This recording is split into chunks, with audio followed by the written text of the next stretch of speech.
10ാമത്തെ എപ്പിസോഡിൻ്റെ തുടക്കം. പോലീസ് സ്റ്റേഷനാണ്. സുഹയെ തൻ്റെ കൂടെ വിടണമെന്ന് ഹേസിങ് ആവശ്യപ്പെടും. ഇല്ല, അത് പറ്റില്ല, അവനാണ് കൊല ചെയ്തതെന്ന് സമ്മതിച്ചു കഴിഞ്ഞു. അങ്ങനെ ഒരാളെ ഞാൻ എങ്ങനെ വിടുക? അവൻ കൊന്നിട്ടുണ്ടാവാമെന്നാണ് പറഞ്ഞത്, കൊന്നുവെന്ന് പറഞ്ഞില്ല. നോക്ക്, അവനവൻ്റെ പേര് പോലും ഓർമ്മയില്ല. അവൻ അയാളെ കൊന്നോ ഇല്ലയോ എന്ന് എങ്ങനെ അറിയാം? ഇപ്പോൾ സുഹ ചിന്തിക്കുന്നതായി കേൾപ്പിക്കും. നിർഭാഗ്യവശാൽ ഈ സ്ത്രീ ആരാണെന്ന് എനിക്ക് ഓർമ്മയില്ല. അവൾ എൻ്റെ സൈഡാണ് നിൽക്കുന്നത്. എങ്കിലും എനിക്ക് ആ ശബ്ദമോ കണ്ണുകളോ ഓർക്കാനേ കഴിയുന്നില്ല. അവന് ഓർമ്മയില്ലെന്ന് ചുമ്മാ അഭിനയിക്കുന്നതായിരിക്കും. നമുക്കിത് നിയമപ്രകാരം ചെയ്യാം. ഞാനൊരു വാറണ്ടിന് അപ്ലൈ ചെയ്യാൻ പോവാ. എങ്കിൽ എനിക്ക് അവനെ ജയിലിൽ വെച്ച് ക്വസ്റ്റ്യൻ ചെയ്യാമല്ലോ. നിങ്ങളെന്താ സൂഹയാണ് കൊലയാളി എന്ന് ചിന്തിക്കുന്നേ? ഇവർ പറയുന്നത് കേട്ടിട്ട് 1 വർഷം മുമ്പ് ഞാൻ ഒരാളെ കൊന്നുവെന്ന് തോന്നുന്നു. ഇവൻ്റെ കുറ്റസമ്മതവും ഇപ്പോൾ ഉള്ള തെളിവുകളും മാത്രം മതി ഇവനാണത് ചെയ്തതെന്ന് പറയാൻ. എനിക്കെൻ്റെ ഓർമ്മ തിരിച്ചു കിട്ടണ്ട. ഇത്തരത്തിലൊരു കൊലയാളിയാണ് ഞാനെന്ന് എനിക്ക് അറിയുകയേ വേണ്ട. സുഹ അവൻ്റെ ക്ലാസ്സിലെ ടോപ്പാണ്. അവന് ഇഷ്ടമുള്ള യൂണിവേഴ്സിറ്റിയിൽ പഠിക്കാം. സ്മാർട്ടായ കുട്ടികൾക്കും തെറ്റുപറ്റാം. അവരും ആളുകളെ കൊന്നേക്കാം. അവൻ്റെ പ്രോമിസോ? അവൻ എന്നോട് ഒരു പ്രോമിസ് ചെയ്തിട്ടുണ്ട്, അവൻ ആരെയും കൊല്ലില്ല എന്ന്. അവൻ ഒരിക്കലും അവൻ്റെ പ്രോമിസ് ബ്രേക്ക് ചെയ്യില്ല. എന്നോട് 10 വർഷങ്ങൾക്ക് മുമ്പ് ചെയ്ത പ്രോമിസ് വരെ അവൻ പാലിച്ചു. ഇവൾ ഇത്രത്തോളം എനിക്ക് വേണ്ടി ഫൈറ്റ് ചെയ്യുന്നത് കാണുമ്പോൾ ഞാൻ എങ്ങനെയുള്ള ഒരാളാണെന്ന് എനിക്ക് അത്ഭുതം തോന്നുന്നു. ഇപ്പോൾ ജയിലാണ്. ഹേസുങ് വന്ന് സൂഹയെ കാണുവാണ്. അവൾ അവനെ നോക്കി മനസ്സിൽ ചിന്തിക്കും. ഇത്രയും നാൾ നീ എവിടെയായിരുന്നു? നീ എൻ്റെ മനസ്സ് വായിക്കുന്നില്ലേ? ഉത്തരം പറ. അവനൊന്നും മിണ്ടില്ല. നിനക്കെന്നെ കേൾക്കാൻ കഴിയുന്നില്ലേ? ഞാൻ ചിന്തിക്കുന്നത് നീ കേൾക്കുന്നില്ലേ? ചിന്തിക്കുന്നതോ? എന്ത് ചിന്ത? അവൾ നെടുവീർപ്പിട്ടുകൊണ്ട്, നിനക്ക് നിൻ്റെ സൂപ്പർ പവർ നഷ്ടമായോ? സൂപ്പർ പവറോ? അതൊന്നുമില്ല, നീ അറിയണ്ട. ഞാനൊരു മോശം ആളാണെന്നാണ് എനിക്ക് തോന്നുന്നേ. നിൻ്റെ ഷോൾഡറിലൊരു പാടില്ലേ? ആ ഉണ്ട്. നീ എന്നെ സംരക്ഷിക്കാൻ ശ്രമിക്കുമ്പോഴാണ് നിനക്ക് ആ മുറിവ് പറ്റിയത്. ഞാൻ എന്തിനാ നിന്നെ? കാരണം നീ ഒരു നല്ലയാളാണ്. നീ ഒരു മോശം ആളാണെങ്കിൽ അങ്ങനെ ചെയ്യുമെന്ന് തോന്നുന്നുണ്ടോ? ഇനി ഒരിക്കലും അങ്ങനെയോ നീ ഒരാളെ കൊന്നിട്ടുണ്ടാവാമെന്നോ പോലീസുകാരുടെ മുമ്പിൽ വെച്ച് പറയരുത്. അതെല്ലാം കേസ് നടക്കുമ്പോൾ നിനക്കെതിരെയുള്ള തെളിവാകും. അവൻ മനസ്സിലായെന്ന ഭാവത്തിൽ തലയാട്ടും. നിനക്കാകെ ഈ ഒരു ഡ്രസ്സേ ഉള്ളൂ? അതെ എന്ന് അവൻ പറയും. ഇത് നാറുന്നുണ്ട്. ഞാൻ നിനക്ക് പുതിയ ഡ്രസ്സ് കൊണ്ടുതരാം. അതെല്ലാം ഇട്ട് വൃത്തിയായിട്ട് വേണം ക്രൈം സീനിലേക്ക് വരാൻ. ക്രൈം സീനിലേക്കോ?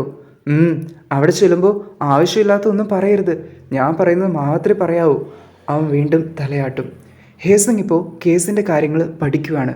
സൂഹ വന്നതോടെ അവളുടെ വീടും വൃത്തിയായി. രാത്രി മുഴുവനും ഇരുന്ന് അവൾ കേസിന് വേണ്ടി പ്രിപ്പയർ ചെയ്യുവാണ്. ഇപ്പോൾ ഓഫീസിൽ മൂത്ത വക്കീൽ വരുമ്പോൾ ഹേസങ് അയാളുടെ മുമ്പിൽ വന്ന് നിൽക്കും. നീ എന്താ ചെയ്യുന്നേ?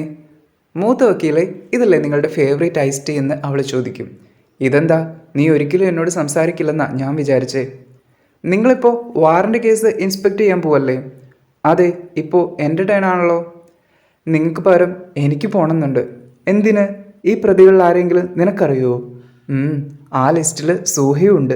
ഇപ്പോൾ വാറൻറ്റിൻ്റെ സമയത്ത് പോയാലേ എനിക്ക് അവൻ്റെ പബ്ലിക് ഡിഫൻഡർ ആവാൻ പറ്റൂ. എനിക്കറിയില്ല, നീ ഇപ്പോൾ ചെയ്യുന്നത് വെച്ച് അത് സൂഹയെ സഹായിക്കില്ല. നിന്നെക്കാളും നല്ല ഓപ്ഷൻ ഞാനാണെന്നാണ് എനിക്ക് തോന്നുന്നത്. ഇതും പറഞ്ഞ് അയാൾ പോകും.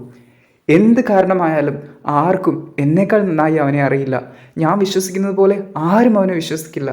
അതുകൊണ്ട് ദയവ് ചെയ്ത് ഞാൻ നിങ്ങളോട് അപേക്ഷിക്കുകയാണ്, ഞാൻ ഈ കേസ് ഏറ്റെടുക്കട്ടെ. മൂത്ത വക്കീൽ അവളുടെ അടുത്തേക്ക് വന്ന് ഐസ് ടീം തട്ടിപ്പറിച്ചുകൊണ്ട് തലയാട്ടിക്കൊണ്ട് പോകും. താങ്ക് യു എന്ന് അവൾ വിളിച്ചു പറയും. ഇപ്പോൾ ജയിലിൽ നിന്ന് പോലീസുകാർ സൂഹയെ ക്രൈം സീനിലേക്ക് തെളിവെടുപ്പിനായി കൊണ്ടുപോവാണ്. അങ്ങോട്ടേക്ക് ഹേസുങ്ങും ഇടിച്ചു കയറി വരും. നീ എന്തായി ചെയ്യുന്നേ? ഞാൻ സൂഹയുടെ പബ്ലിക് ഡിഫൻഡർ അറ്റോർണിയാണ്. അതുകൊണ്ട് ഞാനും അവൻ്റെ കൂടെ ക്രൈം സീനിലേക്ക് വരുവാണ്. അവൻ്റെ വക്കീൽ എന്തിനാ ക്രൈം സീനിലേക്ക് വരുന്നേ? അതെന്താ, വക്കീലിന് വന്നൂടെ? ഇതും പറഞ്ഞ് അവൾ ആ വണ്ടിക്കുള്ളിലേക്ക് തള്ളിക്കയറും. വേറെ രക്ഷയില്ലാതെ പോലീസുകാരൻ കയറി വണ്ടി വിടും. അവിടെ ഒരുപാട് റിപ്പോർട്ടർമാരുണ്ടാവില്ലേ? ഹേസങ് ചോദിക്കും. തീർച്ചയായും, ഈ കേസ് ന്യൂസിൽ മൊത്തം വന്നതല്ലേ. അവളൊരു മാസ്ക് എടുത്ത് സൂഹയെ ഇടിപ്പിക്കും. നിനക്കൊന്നും ഓർമ്മയില്ലെങ്കിൽ ഓർക്കുന്നില്ലെന്ന് പറഞ്ഞാൽ മതി. അവൾ അവളുടെ കോട്ടൂരി അവൻ്റെ കയ്യിലെ വിലങ്ങും കാണാതെ മറച്ചു പിടിക്കും. അങ്ങനെ അവർ ക്രൈം സീനിലെത്തി. അവിടെ റിപ്പോർട്ടർമാരുടെ ഒരു പട തന്നെയുണ്ട്. സൂഹയെ ഇറക്കിക്കൊണ്ട് വരുമ്പോൾ അവരെല്ലാം ചുറ്റും നിന്ന് ഫോട്ടോ എടുക്കും. അവിടെ കൂടി നിൽക്കുന്നവരെല്ലാം പറയുന്നുണ്ട്, ദേ കൊലയാളി വരുന്നു. അവനെ കണ്ടിട്ട് ഒരു ചെറിയ കുട്ടിയെപ്പോലാണല്ലോ തോന്നുന്നേ. പോലീസുകാർ അവനെയും കൊണ്ട് പോകും. ഹേസുങ് ആണെങ്കിൽ നിൽക്ക്, ഞാൻ അവൻ്റെ വക്കീലാണെന്ന് പറഞ്ഞ് തിരക്കിനിടയിലൂടെ വരും. അവളിടയ്ക്ക് വീണു പോകുന്നുണ്ട്. എങ്കിലും എങ്ങനെയൊക്കെയോ അവൾ ഉള്ളിൽ കയറും. ഇപ്പോൾ ന്യൂസ് പറയുവാണ്, 11 വർഷങ്ങൾക്ക് മുമ്പത്തെ പകയാണ് ഈ കൊലപാതകത്തിൻ്റെ കാരണം. ലെഫ്റ്റ് ഹാർട്ട് മർഡർ കേസ് അതിൻ്റെ ചുരുളഴിഞ്ഞുകൊണ്ടിരിക്കുകയാണ്. സ്വർണ്ണമുടിക്കാരി ഇത് കാണുന്നുണ്ട്. ദൈവമേ സൂഹ, പാവ സൂഹയ്ക്ക് വേണ്ടി ഞാൻ എന്ത് ചെയ്യും? നമ്മുടെ പഴയ കൂട്ടുകാരനില്ലേ, അവനും ഈ വാർത്ത കാണും. സവനയിലിരുന്ന് ലോയർ ചായം ഇത് കാണുന്നുണ്ട്. ഓഫീസിലാണെങ്കിൽ മൂത്ത വക്കീലും ചോയും കൂടെ ഒരുമിച്ചിരുന്നാണ് ന്യൂസ് കാണുന്നത്. മൂത്ത വക്കീൽ പറയും, അവൾ വിക്ടിമിൻ്റെ ഫേസ് പ്രൊട്ടക്റ്റ് ചെയ്തു. പക്ഷേ ഇപ്പോൾ ഈ രാജ്യത്തെ എല്ലാവർക്കും അവളുടെ മുഖം അറിയാം. മറ്റൊരാളെ സംരക്ഷിക്കുന്നതിന് മുമ്പ് അവൾ ആദ്യം അവളെ തന്നെ സംരക്ഷിക്കണമായിരുന്നു. ഇതും പറഞ്ഞുകൊണ്ട് അയാളുടെ പഴയ ഒരു കേസ് ആലോചിക്കും. പോലീസുകാർ പ്രതിയെയും കൊണ്ട് വരുവാണ്. അവർ അയാളുടെ മാസ്ക് മാറ്റും. അയാളുടെ മുഖം മറയ്ക്കുന്ന മൂത്ത വക്കീൽ പുറകിൽ നിന്ന് വിളിച്ചു പറയുന്നുണ്ട്. അയാൾ ആ കാര്യമെല്ലാം ആലോചിച്ചു കൊണ്ടിരിക്കുവാണ്. രാത്രിയായി. സുഹ ജയിലിനുള്ളിൽ നിന്ന് അന്ന് നടന്ന കാര്യമെല്ലാം ഓർത്ത് പേടിച്ചിരിക്കും.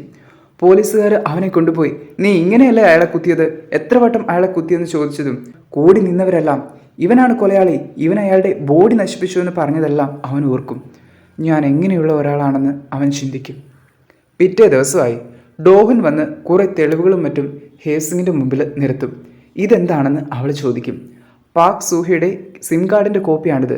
ഇതവൻ്റെ കോൾ ലിസ്റ്റും ക്രൈം സീനിലെ ഫോട്ടോസുമാണ്. നിനക്ക് ഇതെല്ലാം ഉപയോഗിക്കാം. ഇതെന്താ പെട്ടെന്നിങ്ങനെ? നീയല്ല ഈ കേസിലെ പ്രോസിക്യൂട്ടർ. ഞാനിത് നിനക്ക് തരുന്ന ഒരു ഗിഫ്റ്റാണെന്ന് വിചാരിച്ചോ? ഗിഫ്റ്റോ? കഴിഞ്ഞ വർഷത്തെ മിൻകുക്കിൻ്റെ കേസിലെ പ്രോസിക്യൂട്ടർ എന്ന നിലയ്ക്ക് ഞാൻ അയാളെ വെറുതെ വിടാൻ അനുവദിക്കരുതായിരുന്നു. അതിലെനിക്ക് കുറ്റബോധമുണ്ട്. ആ കടം എനിക്ക് തീർക്കണം. നീ ഇങ്ങനെയാണോ ആ കടം തന്ന് തീർക്കുന്നേ? അവൾ അതേന്ന് തലയാട്ടും. എന്നിട്ട് പറയും, മിൻകുക്കിന് മരണത്തെക്കാൾ വലിയ ശിക്ഷ കിട്ടേണ്ടതായിരുന്നു. അതുകൊണ്ട് ഞാൻ സൂഹയെ 10 വർഷത്തേക്ക് മാത്രമേ പ്രോസിക്യൂട്ട് ചെയ്യുന്നുള്ളൂ. ഇത് മുറിവേൽപ്പിച്ചുള്ള മരണവും ബോഡി ഒളിപ്പിച്ചതുമാണ്. 10 വർഷത്തേക്കുള്ള ശിക്ഷ മാത്രം ബാധിക്കുന്നത് തന്നെ എനിക്ക് ട്രബിളാണ്. നിനക്കത് അറിയില്ലേ? സുഹ നിരപരാധിയാണ്. ഇതുകൊണ്ടാണ് ഞാൻ വന്നത്. നോക്ക്, അവനാണിത് ചെയ്തതെന്ന് പറയാൻ ഒരുപാട് തെളിവുകളുണ്ട്. അവൻ്റെ കുറ്റം അക്സെപ്റ്റ് ചെയ്യുക. അങ്ങനെയാണെങ്കിൽ അവന് 10 വർഷത്തെ ശിക്ഷ മാത്രമേ കിട്ടൂ. നീ അവന് വേണ്ടി നന്നായി ബാധിക്കുകയാണെങ്കിൽ 30 വയസ്സാവുന്നതിന് മുമ്പേ അവന് ജയിലിൽ നിന്ന് പുറത്തിറങ്ങാൻ കഴിയും. അവനപ്പോഴും ഒരു പുതിയ ജീവിതം തുടങ്ങാൻ കഴിയും. അവസാനം വരെ ഞാനവൻ ഇന്നസെൻ്റ് ആണെന്ന് വാദിച്ചാലോ? നീ അത് പറഞ്ഞുകൊണ്ടിരുന്നാൽ അവന് ശിക്ഷ ഇളവ് കിട്ടുന്നത് ബുദ്ധിമുട്ടായിരിക്കും. അവൻ കുറ്റക്കാരനാണെന്ന് തെളിഞ്ഞാൽ മിനിമം 20 വർഷമെങ്കിലും ജയിലിൽ കിടക്കേണ്ടി വരും. അത് വളരെ ബുദ്ധിമോശമായിരിക്കും. സൂഹിക്കും അത് നല്ലതല്ല. ഈ കാര്യത്തിൽ ഞാൻ സിൻസിയറാണെന്ന് നിനക്കറിയാമല്ലോ. പക്ഷേ അവനൊരു മോശം ആളെ കൊന്നതുകൊണ്ട് ഇന്നസെൻ്റ് ആണെന്ന് പറയാൻ കഴിയില്ല. അതുകൊണ്ടാണ് ഞാൻ പറയുന്നത്. താങ്ക്സ്. നീ എന്താ പറയുന്നതെന്ന് എനിക്ക് മനസ്സിലായി. ഞാൻ അതിനെക്കുറിച്ച് സീരിയസ് ആയി ചിന്തിക്കാം. ചോയ് ഓഫീസിലേക്ക് വരുമ്പോൾ മൂത്ത വക്കീല് ഹേസും ഡോഹനും സംസാരിക്കുന്ന റൂമിന് മുമ്പിൽ ചെവി വെച്ച് അവർ സംസാരിക്കുന്നത് ഒളിച്ച് കേട്ടുകൊണ്ടിരിക്കുകയാണ്. ചോയിയെ കണ്ടത് അയാൾ എന്താ എന്താ എന്താ നിങ്ങളെ കാണുമ്പോൾ വളരെ ദയനീയമായി തോന്നുന്നു. അയാൾ ചോയിയെ അടിക്കുന്നത് പോലെ കൈയൂങ്ങും. അടുത്ത സീനിൽ ലോയർ ചായും ചോയും കൂടെ മല കയറിക്കൊണ്ടിരിക്കുകയാണ്. വേഗം വരാൻ ചോയിയോട് പറയുന്നുണ്ട്. ചോയി ആണെങ്കിൽ ആകെ മടുത്ത് നിക്ക്, എനിക്കൊരു ബ്രേക്ക് എടുക്കണമെന്ന് പറഞ്ഞ് അവിടെ മറിഞ്ഞു വീഴും. നീ നല്ല സ്ട്രോങ് ആണെന്നാണ് ഞാൻ വിചാരിച്ച്, പക്ഷെ ഇത്ര പെട്ടെന്ന് നീ മടുത്തോ? ചോയ് ക്ഷീണിച്ച് വെള്ളം കുടിക്കും. ഇങ്ങനെ ആവുമെന്നറിയെങ്കിൽ നീ എന്തിനാ എന്നോട് ഹൈക്കിങ്ങിന് വരണമെന്ന് പറഞ്ഞത്? ഞാൻ പറഞ്ഞതിൻ്റെ കാരണം എനിക്ക് നിങ്ങളോടൊരു കാര്യം സംസാരിക്കാനുണ്ട്. നിനക്കെന്താ പറയാനുള്ളേ? ചോയ് ശ്വാസം മുട്ടിക്കൊണ്ട് പറയും. പ്രോസിക്യൂട്ടർ 10 വർഷം, കുറ്റം സമ്മതിച്ച ഇല്ലെങ്കിൽ 20. പ്രോസിക്യൂട്ടർ ഒരു ഡീൽ ഓഫർ ചെയ്യാൻ വന്നോ? കുറ്റം സമ്മതിച്ച 10 വർഷം അല്ലെങ്കിൽ 20 വർഷം ജയിലിൽ പോകേണ്ടി വരും. ഒരുപാട് തെളിവുണ്ട്. വളരെ ബുദ്ധിമുട്ടാണ്, കോംപ്ലിക്കേറ്റഡും. എനിക്കറിയാം അത് ബുദ്ധിമുട്ടായിരിക്കുമെന്ന്. ഹേസിങ്ങിൻ്റെ തല പൊട്ടിത്തെറിക്കും. അതെ, ഹേസിങ്ങിൻ്റെ തല പൊട്ടിത്തെറിക്കാൻ പോവാണ്. സൂഹയുടെ കേസിൻ്റെ ഫയൽ നിനക്ക് എടുത്തു തരാൻ പറ്റുമോ? ചോയ്ക്ക് സന്തോഷമാകും. അവനവരെ ബാഗ് തുറന്ന് ഒരു കെട്ട് ഫയൽ കാണിക്കും.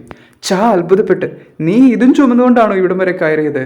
ചോയ് ചിരിച്ചുകൊണ്ട് തലയാട്ടും. എന്നിട്ട് അവിടെ ബോധം കെട്ട് മറിഞ്ഞു വീഴും. ഇപ്പോൾ ഹേസിങ്ങിനെയാണ് കാണിക്കുന്നത്. അവൾ ആലോചിക്കുവാണ്, ഒന്നുകിൽ 10 വർഷം അല്ലെങ്കിൽ 20. അവൾ മടുത്ത് അവിടെ കമിഴ്ന്ന് കിടക്കും. ആ ഡോഹുൻ അവൾ എന്നെ കൊണ്ടേ പോകും. എൻ്റെ തല വേദനിക്കുന്നല്ലോ. അപ്പോഴാണ് ഒരു കെട്ട് ഫയൽ എടുത്ത് മൂത്ത വക്കീലെ മേശപ്പുറത്ത് വെക്കുന്നത്. മൂത്ത വക്കീലെ, നിങ്ങൾ എന്നെ പേടിപ്പിച്ചല്ലോ. അവളെ ഫയൽ കണ്ടിട്ട് ചോദിക്കും, ഇതെന്താ? മൂത്ത വക്കീൽ പറയും, ഇതെല്ലാം ദാൽജൂങ്ങിൻ്റെ കേസ് ഫയലാണ്. 26 വർഷങ്ങൾക്ക് മുമ്പ് ഞാൻ വാദിച്ച കേസാണിത്. ദാൽജൂങ്? ഞാനെന്തിനാ ഈ കേസ് ഫയലെല്ലാം നോക്കുന്നേ? എനിക്കൊന്നും വയ്യ. ഈ കേസ് സൂഹയുടെ കേസുമായി വളരെ സിമിലറാണ്. ആ സമയത്ത് സൂഹയെ പോലെ ദാൽജൂങ്ങിനും ഒരു കാര്യവും ഓർമ്മയില്ലായിരുന്നു. അവനെതിരെ ഒരുപാട് തെളിവുകളുണ്ടായിരുന്നു.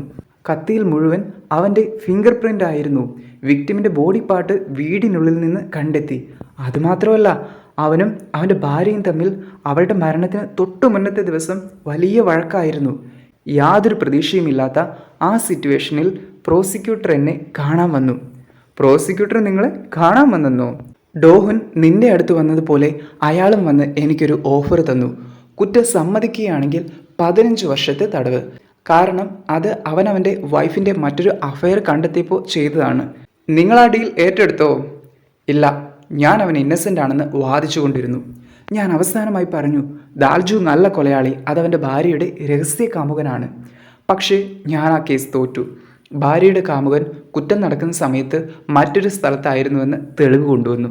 അങ്ങനെ കഴിഞ്ഞ 26 വർഷമായി ദാൽജൂഗ് ജയിലിൽ ശിക്ഷ അനുഭവിച്ചുകൊണ്ടിരിക്കുകയാണ്. ഇനി എത്ര കാലം കൂടി കിടക്കേണ്ടി വരുമെന്നും അറിയില്ല. നിങ്ങൾ പ്രോസിക്യൂട്ടറുടെ പ്രപ്പോസൽ ഏറ്റെടുത്തിരുന്നെങ്കിൽ അയാൾ പണ്ടേ പുറത്തിറങ്ങിയേനെ. മൂത്ത വക്കീൽ തലയാട്ടും. എൻ്റെ നാണം കെട്ട പരാജയത്തിൻ്റെ റെക്കോർഡാണിത്.